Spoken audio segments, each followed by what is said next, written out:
Well, to say the least, I'm not going to be using my microphone, my brand new headset that I used for the Raw review today, for obviously January 12th of 2026. If my Spotify listeners are wondering what the fuck I'm talking about, well, I am glad you asked. Maybe not today's podcast for your LimitsCenter for your January 19th of 2026. I'm not going to have, basically any... No soundbar, no microphone today, to say at least. But I'm going to be hopefully the next couple, maybe a couple LimitsCenters from now. Hopefully maybe the next LimitsCenter. When that comes up, probably be tomorrow, hopefully for your January 20th of 2026. I might even have, basically my new headset, basically put together, obviously. But anyways, what is going on, everybody? Welcome to another episode of Lucas E. Allen 1018 on YouTube and all audio platforms. The Lucas E. Allen Show, which is a LimitsCenter podcast for your Monday, January 19th of 2026. Or into anything, follow me on social media, Twitter, Instagram, TikTok, and Facebook at Lucas E. Allen. Mainly just Instagram and TikTok, obviously. I'm about platforms I use about that. And also Sadie's Xaris on Twitter, Instagram, and TikTok as well. Watch on today's podcast on YouTube. Hit the like button on today's podcast. Hit the subscribe button if you haven't done so already. Turn the bell for our post notifications and upload on YouTube. And always leave a comment on my episode for your Monday, January 19th of 2026. Watch on Spotify, do the same thing. Can be a comment. And also a 5-star rating would be very nice as well, to say the least. So we get started today's podcast. Not a lot of news, honestly. The reason why I want to do a podcast tomorrow is because there's a lot of more news that came out today. It's about a minute since I've done LimitsCenter from, I think it was done from the 15th of January to obviously now the 19th of January today. So probably do two more LimitsCenters, at least some more LimitsCenter after tomorrow to say at least, about during tomorrow to say at least. If not for the 21st, meaning Wednesday, obviously. So stay tuned for that to say. For today's LimitsCenter, not a lot of big stories, but 5 pieces of news we're going to discuss for today. Backstage news on changes being made for ad breaks during Monday Night Raw on Netflix. We'll be discussing that. There's an LA Knight's absence from WWE Raw to explain a major voice crack figure. This is from the 12th of January, not today's show, but the 19th of January. We'll be discussing that. Also, some Powerhouse Hobbs was expected to get a new name in the WWE. Remember, he obviously last semester explained, where he actually his contract ran up at AEW. He's going to be heading to WWE, more likely for NXT. But gee, don't say you can get a name change. Gee, I wonder what idiot could figure out that one, honestly. Seriously. Discussing that, though, there's some CM Punk, the reigning defending WWE World Heavyweight Champion. Episode rumor of another fucking voice crack figure. CM Punk, or episode rumored to be headline. New episode of a season of WWE documentary series. Be discussing that. And to me, the big story, at least from what I think here, Chelsea Green defends WWE Unreal. You might not think it's a big story in hindsight, but had the season 2 release date on Netflix. You might not think it's a big deal in hindsight, but my goodness, man. But before I get into that, though, before I get to that segment down, let's discuss how much I'm a big fan of Chelsea work. I love Chelsea Green. But what she said here no, you could not basically say that. I mean, she obviously could say it's her words coming out of her mouth, obviously. But the stuff she said, we're going to discuss it by the end of the show, but my goodness, man. Not a fan of what she said whatsoever about WWE Unreal. I'm liking Unreal, to say at least. She can like it, but there's things she said about it I just don't agree with whatsoever. Discussing on today's podcast, you're going to enjoy maybe. So I just want to say it's your Monday, LimitsCenter podcast, your Monday, January 19th of 2026. And on today's podcast, ladies and gentlemen. Starting with, you guessed it, backstage news on changes being made for ad breaks during Raw on Netflix, or WWE Raw on Netflix. Monday Raw on Netflix, and Monday, for today, being Monday Day Raw, Monday afternoon Raw, you get the point. WWE has recently completed 1 year of airing Raw on Netflix, you don't say. And the promotion is rumored to be considering a change that will likely improve the viewer experience. Sure, bro, I'll believe it when I see it. The Netflix partnership has seen the Red Brand air on the streamer, while several other WWE products are also streaming on Netflix in international markets. Obviously, like SmackDown and like I think even PLEs in general, obviously for international people like not outside the United States, are on Netflix. Obviously, while which switch to Netflix has been largely trouble-free, barring any instance of two of the shows crashing. Fans have had 2 complaints, one of which has been about the number of ads that aired during the show. That could all change as Fightful Select has now reported that WWE and Netflix are looking to decrease the number of ads per show. According to the outlet, they intend to cut the number of ad shows per show from 12 to 10. Which is, well, what kind of a freaking change is that? It's like, what, you give her 2 ads? Or 3 ads? You even count those 12? Like, what? It's just 3 ads. What? Who cares? In that case, you might as well not even do it, period. You get your extra money fucking dollar at that point if you're going to increase it to 2 freaking ads. That makes no sense to me. A change, they say, began this past week's show. However, Fightful has not been able to verify whether there will be more ads per ad break, to say at least. This report seems fucking bizarre in my opinion, to say the least. Like, seriously, like, I'm not yet to watch Raw for tonight, this afternoon's Raw, obviously. Or 19th of January 2026, but still. Maybe they did, damn, I'll believe it when I see it, though, to say the least. Keep updating this going forward if you ask me to say the least as well. Moving on to LA Knights. Yeah.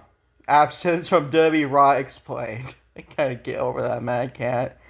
Fans hoping to see the return of LA Knight during WWE's recent trip in Germany were left disappointed when he failed to appear on Monday Night Raw or Monday Afternoon Raw.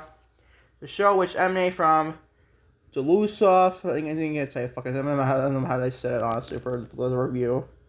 On January 12th, obviously, not including, obviously, today's episode, 19th. Featured many of the Red Brand's top show stars, but Knight was noticeably absent. A new report has shed light on why Knight did not make the trip overseas. According to an update from Fightful Select, LA Knight has not been brought into Germany for the event. The clarification comes in after early internal travel documents seemingly listed him for the tour, leading to speculation that he would be making his comeback on European soil. However, those plans evidently changed or fans were never fully finalized. Fightful knowledge to debunk ourselves, we don't see that much often. As we don't see any much dirt sheets debunking themselves, honestly, so shout out to Fightful for that. Take notes there, Dave Meltzer and Wrestling Observer. We're told LA Knight was not brought to Germany. He was on some internal travel plans, but wasn't brought over. This confirms that while there were administrative preparation for a potential appearance, the decision was ultimately made to keep him stateside, to say the least. That's the rest of the report there. I don't mind that. I might even return to the States, honestly. I mean, I know you'll probably get like a big pop, probably in the international market, to say the least. But LA Knight's been botched so many fucking times when it comes to matches and outcomes in his matches, to say the least. Or I don't know if he'll get the majors pop from international markets. I mean, he will probably get a pop. Obviously, the United States will give him obviously a pop. But I don't know, the international markets, even though they have big crowds and much passionate fan bases on the international markets like Montreal, the United Kingdom, you get the point, France especially up there. You get the point with that. But I don't know, man. We keep updating when LA Knight and Ned becomes back to WWE television. Hopefully to build up to a match at WrestleMania 42 with somebody. I don't know who it'll be. But keep updating that going forward if you ask me to say at least.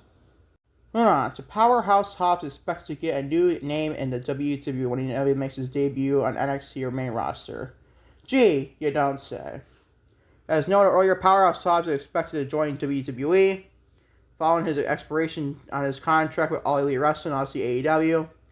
According to a report from Fightful Select on WrestleBall's Radio, the expectation is that the wrestler will debut in WWE with an altered name rather than Powerhouse Hobbs, the Powerhouse Hobbs moniker used during his tenure with AEW.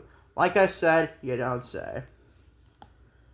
The report states that while it is possible he could be simply used as Hobbs, which would be kind of boring. Rather than use as Will Hobbs, honestly. That's what I doubt WWE will do that, though, honestly.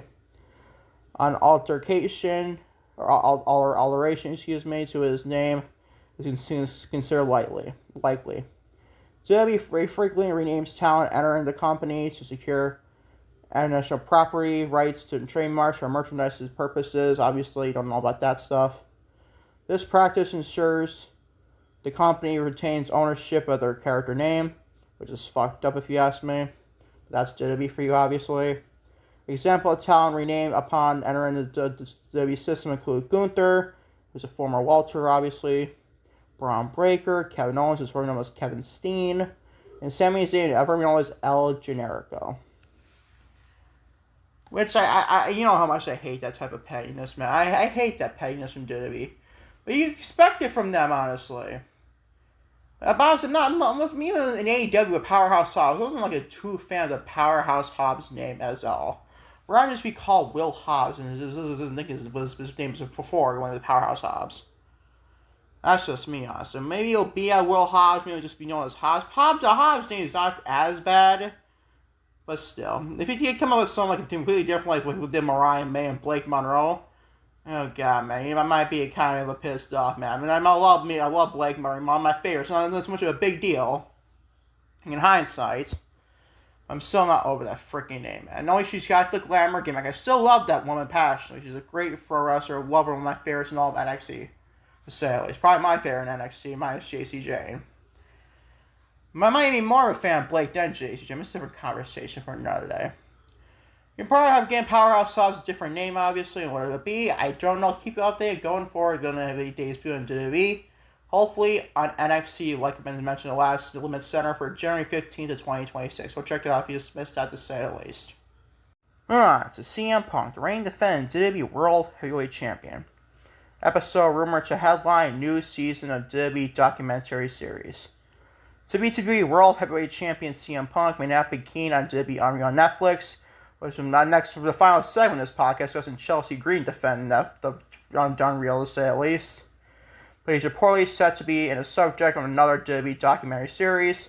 According to WrestleVote's Radio on Fightful Select, in addition to new seasons of WWE Rivals and WWE LFG, and with the A&E WWE biography, I think that's how you say that. Star Series is set to return, and Punk is among the talent rumored to be subject to say at least. WrestleVotes noted that WWE formerly produced most of its own documentaries, but reached out to the band's rights fee deal with A&E to take over many of them. WWE and A&E expand their multi-year partnership for original programming in March of 2022, which was when WWE Rivals was first announced. In a press release at the time, it was revealed that the biography WWE Legends drove the biography series to become A&E's most watched series of the year. Good for Mr. Phil Brooks to say the least. What he'll do on this, I don't know. Maybe potentially covering his WWE return 2023 to Survivor Series in hometown Chicago, Illinois. That could be something to say at least. Maybe how he left WWE in Vince McMahon era WWE probably. I would hope that's the case. Because Vince McMahon's no longer with the company, so you can't really shy away from that to say at least. I'll keep you updated what CM Punk does in this docu-series or documentary to say at least on WWE Rivals and WWE A&E to say at least. Keep up with CM Punk going forward if you ask me. Hey, before I get into your final segment on the podcast today for your LimitsCenter for Monday, January 19th of 2026. I just want to tell you guys, obviously, that I'm a huge Chelsea Green fan. Huge Chelsea Green fan. Still am even after this freaking just not the greatest take here, obviously. That's nothing that doesn't do the take at all. I never will ever hate Chelsea unless just something catastrophically bad. Which that's her. She will never do that. She's a great human being. It doesn't take away from what I gotta say about this. I'm a big Chelsea Green. I just want to point it out before I discuss this last part of the news here for today. Chelsea Green defends WWE Unreal ahead of Season 2 release date on Netflix. or at least on Netflix in general. Despite facing criticism from traditionalists and legends since its debut, last year the Netflix series WWE Unreal was found a defender in Chelsea Green, with several the second season set to release in the coming days from now. Green appeared in an interview with Denise Salcedo to respond to backlash for on the show's pulled back the curtain format. Format coming in fucking. I lost my nose. I've been trying to charge my freaking headphones, honestly, too, at the same time. I think I finally got it. Hopefully, knock on wood. Unbelievable, I know. Green argued that the unscripted look and that the industry is a necessary step for growth. Let me stop right there for a second. Where is this growing, Chelsea? Where is this growing? Is this even diminishing kayfabe? Kayfabe's already dead, by the way. Like, that shit's been gone for so fucking long, beyond belief. But you're basically kicking a damn thing when it's already fucking dead. What do you want me to say? Green drew a comparison in reality television boom of the previous decade to elucidate her point. He says, and I quote, I lost my notes there for a second, I just feel like wrestling is basically the longest soap opera known to mankind. I'm sorry. Over General Hospital? Maybe not General Hospital. Maybe still on ABC, obviously. My mom loves to watch that show. But still, you get the point. It's not the most longest. I highly doubt that's the case, Chelsea. I highly doubt it. I love Chelsea. Like I mentioned only how many fucking times. Big Chelsea fan. Still am after this report. Why would you not want to pull back on the curtain and watch how the longest episodic television show is made?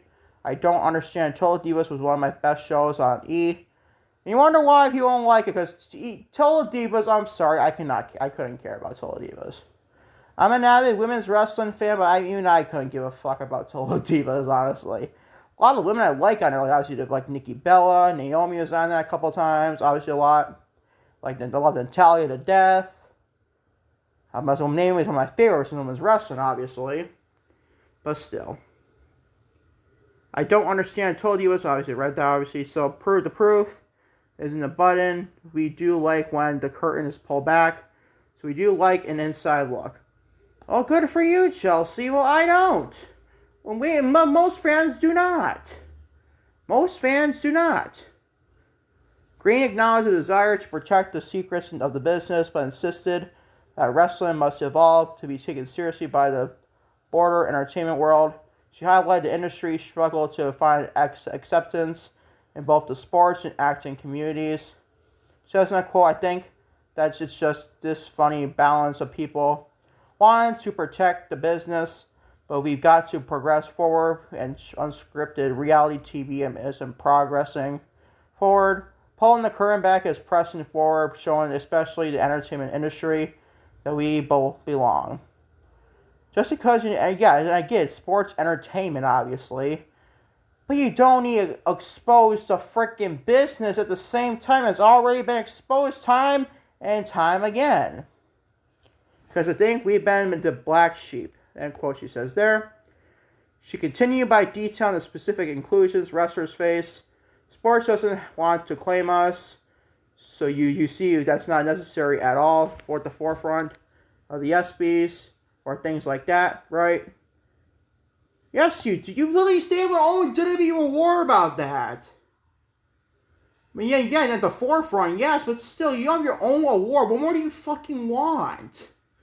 What more? I'm not saying her in general, but what more does WWE want from the ESPYs?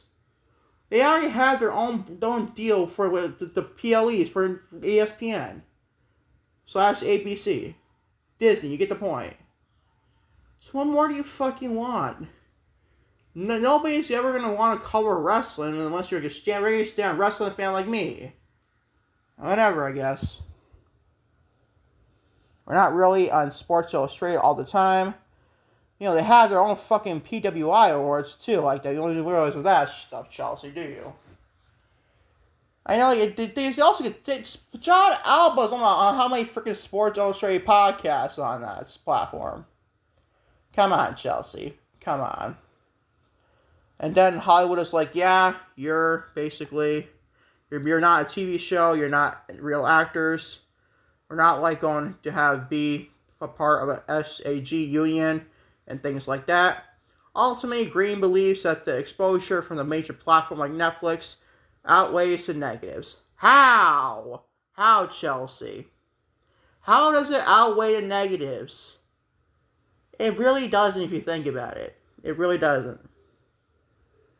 So she argued that the show serves as a bridge to bring new eyes to the weekly product. Oh yeah, because people will watch WWE Unreal is going to be so basically into the modern day WWE product. That's been absolutely shit basically all of 2025 going into 2026 still. I personally think that the moments like Unreal are what are going to push this industry forward and branch out into sports into Hollywood in ways we didn't know it could. And also, we're going to get the new fans. It's on Netflix. Hello. New fans are going to watch this. Meanwhile, all their freaking viewership, they can't make the top 10 for Netflix's basically Monday shows in prime time. They can't even make that. So what is the fucking point here, Chelsea? If you want to look at the ratings on Netflix compared to Raw, and I don't know, Stranger Things, it's not even fucking in the same stratosphere if you think about it. Whatever, man, whatever. New fans going to watch this. Obviously, we tune into Raw and SmackDown, PLEs and NXTs. And there is nothing about that in general, she says, and finish off this report. And I'll honestly, how much I love Chelsea Green. You know how much I love her. She's freaking great when she's taken seriously. Even this caring gimmick, I always supported it as first too. Obviously, WWE seemed like she was making me look like a freaking comedy geek, honestly, and I hate that for her. She is freaking great as a pro wrestler when taken seriously. Big fan of Chelsea. I gotta be honest, to wrap this up, this was not one of the brightest things to discuss, Chelsea. Whatsoever. Love you, but my goodness, this was not needed whatsoever. But that is your LimitsCenter for your Monday, January 19th of 2026. Thank y'all for watching. Lucas E. Allen 1018 on YouTube, and all audio platforms Lucas E. Allen Show, which LimitsCenter for your Monday, January 19th of 2026. Oh, to catch y'all, we'll be tomorrow on YouTube, maybe in a lot of LimitsCenter for your Tuesday, January 20th of 2026, obviously as well, hopefully, knock on wood. Obviously, we can do that. Hopefully, probably more uploads on YouTube, maybe with some more Instagram Reels, TikTok videos, and YouTube Shorts as well to say at least throughout the day. This is for Tuesday to say at least. And until next time, and trust me, next time. Peace and love, I am out. I love you all big time to say at least.